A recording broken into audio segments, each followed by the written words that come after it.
Postal ballot নিয়ে বড় নির্দেশিকা। পোস্টাল ব্যালট তার সমস্যায় দ্রুত ব্যবস্থা নিতে নির্দেশ। মুখ্য নির্বাচনী আধিকারিকের দপ্তর নির্দেশিকা জারি করলো।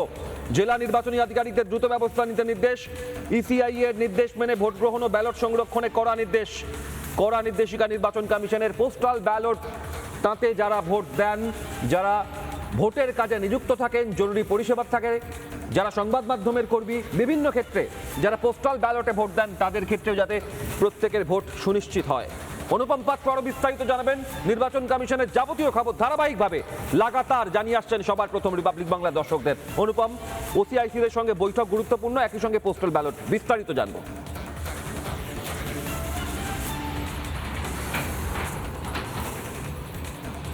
দেখো, তোমাকে প্রথমেই জানিয়ে রাখি, আজকে সকাল 10:30 থেকে এই বৈঠক ডেকেছে মুখ্য নির্বাচন আধিকারিক মনোজ আগরওয়াল। প্রথম দফা নির্বাচন রয়েছে 23 তারিখ এবং দ্বিতীয় দফা 29 তারিখ। এই নির্বাচনে যারা গুরুত্বপূর্ণ হিসেবে কাজ করবেন তারা হচ্ছেন অ্যাডমিনিস্ট্রেশনের প্রত্যেকটা পার্ট। একদিকে ডিএমএসপি, অন্যদিকে লোকাল থানার আইসি এবং ওসি। তুমি জানো, লোকালি একটা বড় কমপ্লেন আসে বারবার যে কেন্দ্রীয় বাহিনীকে সঠিক জায়গায় মুভমেন্ট করানো হয় না, অর্থাৎ যে বুথে গণ্ডগোল হচ্ছে সেই বুথে না নিয়ে গিয়ে অন্যত্র ঘুরিয়ে ঘুরিয়ে কেন্দ্রীয় বাহিনীকে নিয়ে যাওয়া হয়, ফলে ভোট লুটের একটা বড় সুযোগ থাকে শাসক দলের। এই অভিযোগ বারবার বিরোধীরা করে এসছে। আর কমিশনও সেই কারণে এবছর একেবারে শুরু থেকে কড়া মনোভাব নিয়েছে।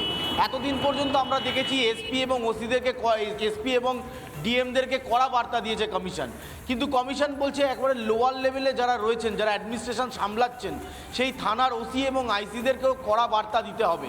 অর্থাৎ যারা এলাকাটাকে চেনে, গ্রাউন্ডটাকে চেনে, যারা নিজের থানা এলাকায় বিভিন্ন বুথ চেনে, সেই সমস্ত পুলিশ আধিকারিকদেরকে নিয়ে আজকে বৈঠক করবেন মুখ্য নির্বাচন আধিকারিক মনোজ আগরওয়াল। এই বৈঠকে 2-3টে স্পেসিফিক বার্তা দেওয়া হবে, যার মধ্যে কমিশন সূত্রে যেটা আমরা খবর পাচ্ছি, অন্যতম বার্তা হচ্ছে যে লোকালি যদি কোথাও গণ্ডগোল হয়, এখন সেই গণ্ডগোল হলে সঙ্গে সঙ্গে অ্যাকশান নিতে হবে এবং অ্যাকশান টেকেন রিপোর্ট এসপিকে দিতে হবে। SP action taken report DMK দেবেন এবং ডিএম সঙ্গে সঙ্গে অ্যাকশান টেকেন রিপোর্ট পাঠাবে কমিশনের দপ্তরে। এইটা একেবারে ধারাবাহিকভাবে পাঠাতে হবে, এক।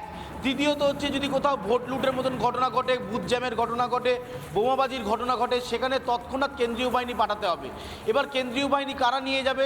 কেন্দ্রীয় বাহিনী মুভমেন্ট করাচ্ছে, যেহেতু এসপি নিজে গোটা বিষয়টির মধ্যে থাকবে, ডিএম যেহেতু থাকবে, লোয়ার লেভেলে আইসি এবং ওসিরা তাদেরকে কনভয় করে নিয়ে যাবে সেই ঘটনাস্থলে।